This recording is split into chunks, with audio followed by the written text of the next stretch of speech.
आज हम लोग इस वीडियो में कक्षा 10 का चैप्टर हिंदी का चैप्टर नंबर 2 पढ़ेंगे 20 का दांत। ठीक है, इस 20 के दांत में जितना भी आपका प्रश्न है उन सभी प्रश्नों का हम आपको उत्तर बताने वाले हैं। ठीक है, सभी प्रश्नों का उत्तर बताएंगे आपको इस प्रश्न में।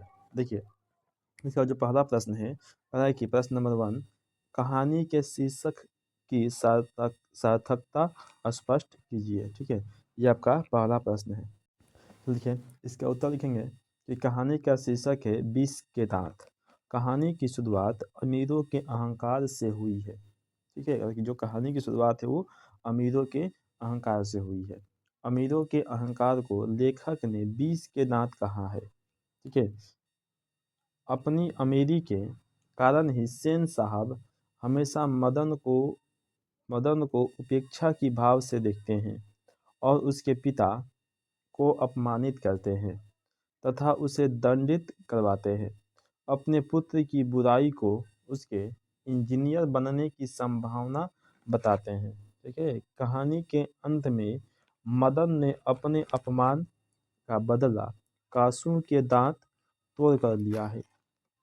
यह कासू का दांत तोड़ना उसके उसके अहंकार का उसके अहंकार को तोड़ना है। ठीक है, यहाँ पर जगह तोड़ना है, यहाँ पर तोड़ना है। इसलिए कहानी का शीर्षक 20 के दांत बिल्कुल सार्थक है। ठीक है, चलिए देखिए, अगला प्रश्न देखेंगे हम लोग 2 नंबर में है। कह रहा है कि सेन साहब के परिवार में बच्चों के पालन पोषण किए जा रहे लिंग आधारित भेदभाव का अपने शब्दों में वर्णन कीजिए। तो उत्तर लिखेंगे कि सेन साहब को 5 बेटियां और 1 बेटा था। बेटियों को वे कड़े अनुशासन में रखते थे, पर बेटा को इतना अधिक प्यार करते थे कि अनुशासन तो दूर, वह सामान्य व्यवहार भी नहीं कर पाता था। उसकी गलतियों को भी वे भविष्य में होने वाले अच्छे गुण का संस्कार मानते थे। वो गलती करता था फिर भी। ठीक है, देखिए, तीसरा प्रश्न है कि खोखा किन मामलों में अपवाद था। ये 11 में पूछा हुआ प्रश्न है। तो लिखेंगे, खोखा अपने माता पिता की ढलती उम्र में पैदा हुआ था, इसलिए वह प्रकृति के नियम का अपवाद था। खोखा के माता पिता को उससे पहले सिर्फ लड़कियां थी। उसके गलत कार्यों में भी उसके माता पिता उसमें इंजीनियर बनने की संभावना को देखते थे, जबकि बेटियों को वे सिर्फ यह सिखाते थे कि उसे क्या नहीं करना चाहिए। इस तरह खोखा हर एक मामलों में अपवाद था। ठीक है, तो देखिए, अगला प्रश्न है 4 नंबर का, कि सेन दंपति खोखा में कैसी संभावनाएं देखते थे और उन संभावनाओं के लिए उन्होंने उनकी कैसी शिक्षा तय की थी। तो उत्तर लिखेंगे कि सेन दंपति खोखा में इंजीनियर बनने की संभावना देखते थे। वे उसे बिजनेसमैन या इंजीनियर बनाना चाहते थे। इन संभावनाओं के लिए उन्होंने कारखाने के बढ़ई मिस्त्री को अपने घर पर बुलाकर उसे कुछ ठोक पीट कर खोखा को ट्रेन करने का इंतजाम किया हुआ था। ठीक है, चल देखिए, अगला प्रश्न हम देखेंगे 5 नंबर। कल की लड़कियां क्या है, कठपुतलियां है और उनके माता पिता को इस बात पर क्या है कि गर्व है। तो लिखेंगे कि प्रस्तुत पंक्ति हमारी पाठ्य पुस्तक गोधुली के 20 के दांत शीर्षक पाठ से ली गई है। ठीक है, देखिए, इसे नलिन बिलोचन शर्मा जी ने लिखा है। इस पंक्ति के द्वारा लेखक ने सेन साहब के बेटी के प्रति भेदभावपूर्ण व्यवहार पर व्यंग किया है। वे कहते हैं कि बेटी बेटी को वे इतने कड़े अनुशासन में रखते थे कि वे अपने मन से कुछ भी नहीं कर पाती थी।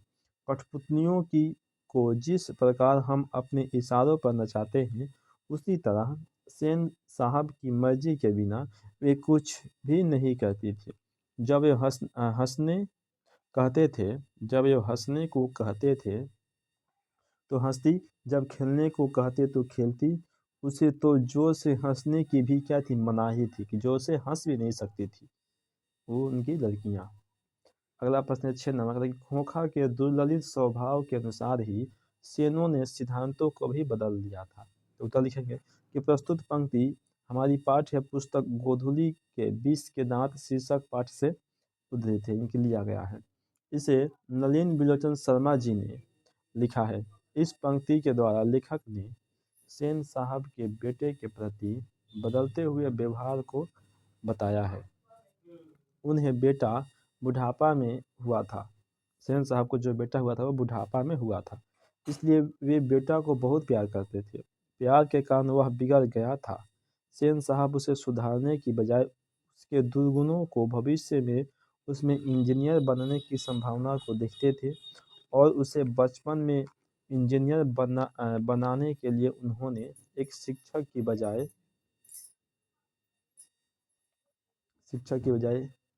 कारखाने के बढ़ई मिस्त्री को नियुक्त कर दिया था। इसलिए लेखक ने कहा कि अपने बेटे को बदलने की बजाय उन्होंने अपने सिद्धांतों को ही बदल दिया था।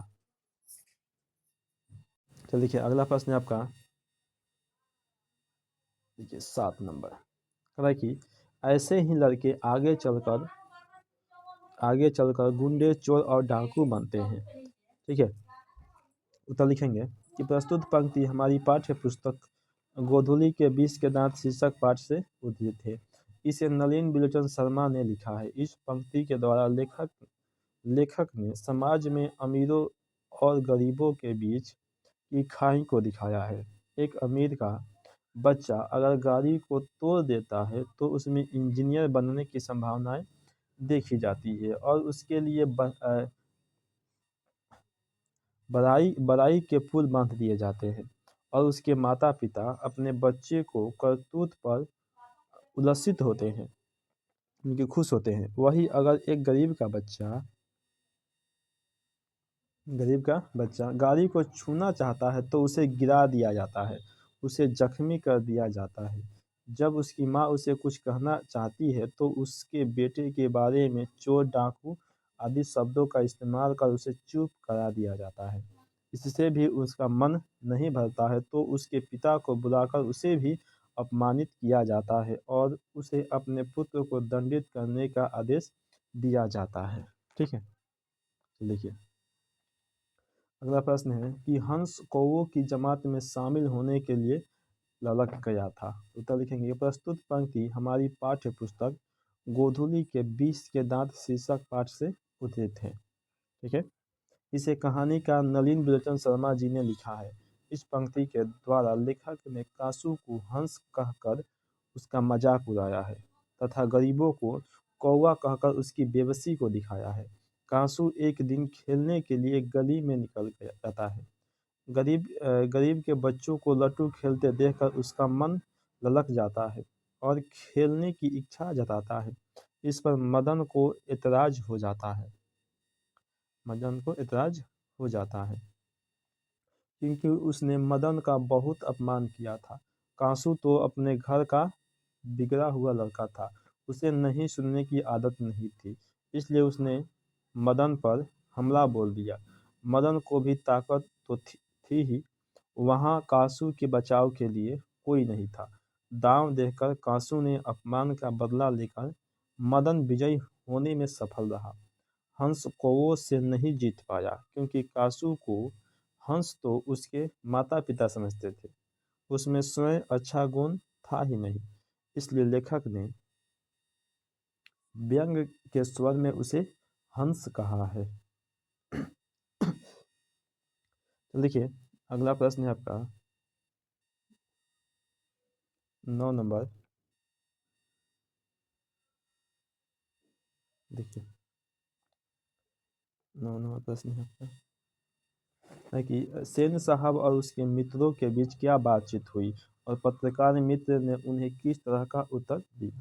तो उत्तर लिखेंगे कि सेन साहब और उनके मित्रों के बीच पुत्रों के भविष्य में कुछ होने की बातचीत हुई। सेन साहब पहले ही बोल उठे कि वे अपने पुत्र को इंजीनियर बनाना चाहते।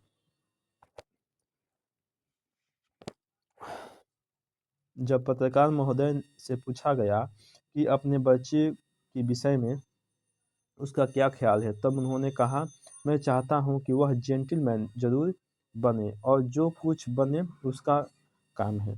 उसे पूरी आज़ादी रहेगी। पत्रकार महोदय के स्वर में बहुत ही व्यंग था। ठीक है, अगला प्रश्न लिखेंगे 10 नंबर। कह रहा है कि मदन और ड्राइवर के बीच विवाद के द्वारा कहानीकार क्या बताना चाहता है। उत्तर लिखेंगे कि मदन और ड्राइवर के बीच के विवाद के द्वारा कहानीकार समाज में फैली असमानता के बारे में बताना चाहता है। एक गरीब का बच्चा जब गाड़ी को छूकर देखना चाहता है तो उसे ढकेल कर गिरा दिया जाता है, लेकिन वहीं पर अगर एक अमीरजादा गाड़ी को नुकसान भी पहुंचाता है तो उसमें इंजीनियर बनने की संभावनाएं देखी जाती है। इस विवाद के द्वारा कहानीकार गरीब के अंदर में पनपते विरोध को भी बताना चाहते थे, क्योंकि मदन बार बार ड्राइवर पर झपटता है। ठीक है, चलिए देखिए अगला प्रश्न लिखेंगे हम लोग 11 नंबर। कह रहा है कि कासू और मदन के बीच झगड़े का कारण क्या था। इस प्रसंग के द्वारा लेखक क्या दिखाना चाहता है। तो लिखेंगे देखिए कि कासू और मदन के बीच झगड़े का कारण लट्टू का खेल था, जिसे जिसे गली के लड़के गली में खेल रहे थे। जब कासू गली में पहुंचा तो बच्चों को खेलते देखकर कासू का भी मन खेलने के लिए मचल गया, जिसे खेल का नेता मदन, जो उसके द्वारा अपमानित हुआ, उसे खेलने नहीं दिया। इस पर कासू ने मदन को एक घूंसा मारा, फिर मदन ने भी उसे मार कर उसे घर पहुंचा दिया। इस प्रसंग के द्वारा लेखक दिखाना चाहता है कि अगर बच्चों के बीच में बड़े लोग नहीं आए तो गरीब का बच्चा भी कमजोर नहीं होता है, वह अपने अपमान का बदला खुद ले सकता है। ठीक है, तो देखिए अगला प्रश्न है 12 नंबर। देखिए है कि 12 प्रश्न, महल और झोपड़ी वालों की लड़ाई में अक्सर महल वाले ही जीतते हैं, पर उसी हालत में जब एक दूसरे झोपड़ी वाले उनकी मदद अपने ही खिलाफ करते हैं। लेखक के इस कथन पर क्या तात्पर्य है। ठीक है, तो देखिए उत्तर लिखेंगे कि महल और झोपड़ी वालों की लड़ाई में झोपड़ी वाले अपने ही खिलाफ महल वालों का साथ देते हैं। इसका उदाहरण है कि उस लड़ाई अर्थात मदन और कासू की लड़ाई में सभी बच्चे ने कासू का पक्ष में बयान दिया। कोई भी यह नहीं कह सका कि पहले कासू ने ही मदन पर हमला किया। लड़ाई में तो किसी ने किसी की मदद नहीं की, पर साथ भी तो मदन का किसी ने नहीं दिया था। ठीक है, किसी ने उसका मदन का साथ भी नहीं दिया था। देखिए अगला प्रश्न है आपका 13 नंबर का, कि रोज रोज अपने बेटे मदन की पिटाई करने वाला गिरधर मदन द्वारा कासू की पिटाई करने पर उसे दंडित करने की बजाय अपनी छाती से क्यों लगा लेता है। देखिए उत्तर लिखेंगे कि रोज रोज अपने बेटे मदन की पिटाई करने वाला गिरधर मदन द्वारा कासू की पिटाई करने पर दंडित करने के बजाय छाती से लगा लेता है, क्योंकि सत्य को तो वे भी जानते थे, फिर भी अपने बेटे की पिटाई कई बार कर चुके थे। इस बार जब उसके बेटे ने अपने बार बार अपमान के बदला खुद ही ले लिया, तो उसे अपने बेटे पर गर्व हुआ, इसलिए उसे अपने बेटे पर प्यार आया और दंडित करने की बजाय छाती से लगा लिया। देखिए अगला प्रश्न हम लोग देखेंगे 14 नंबर का, कि सेन साहब मदन कासू और गिरधर का चरित्र चित्रण कर। सबसे पहले हम लोग सेन साहब जानेंगे। सेन साहब समाज के अमीर वर्ग के एक अहंकारी आदमी थे। उन्हें अपने धन का अहंकार था। वे गरीब से बहुत नफरत करते थे। वे एक अच्छे पिता भी नहीं थे। उन्हें अपने बच्चों में ही फर्क दिखाई देता था। वे बेटा को अतिशय प्यार करते थे तथा बेटी को अति अनुशासन में रखते थे। बेटा का दुर्गुण भी उन्हें गुण लगता था। गरीब की बात सुनना उन्हें गंवारा नहीं था। वे पुत्र के मुंह में अंधे थे। दोस्तों के व्यंग को भी नहीं समझ पाते थे। उन्हें अच्छा इंसान नहीं कहा जा सकता है। ठीक है, ये अगला प्रश्न है आपका। इसके लिखेंगे हम लोग मदन के बारे में। ठीक है, 2 नंबर है मदन, है कि मदन एक गरीब का बच्चा है। सेन साहब की गाड़ी देखकर उसका मन भी उसे छूने को ललचता है। बेचारा गाड़ी तो नहीं छू पाता है, बदले में उसे दर्द और अपमान सहना पड़ता है। उसे घर में भी कठिनाई का सामना करना पड़ता है, लेकिन वह एक बहादुर लड़का भी है। जब उसे अक्सर अवसर मिलता है तो वह अपने अपमान का बदला लेने से नहीं चूकता है। कासू को मारकर वह अपनी बहादुरी को साबित कर देता है। ठीक है, चलिए अब हम जानेंगे अगला है कासू के बारे में। कासू अमीर पिता का बिगड़ा हुआ लड़का है।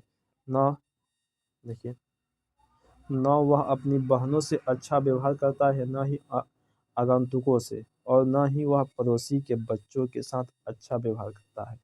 वह बहादुर भी नहीं है। मदन ने लड़ाई में उसे मात दे दी,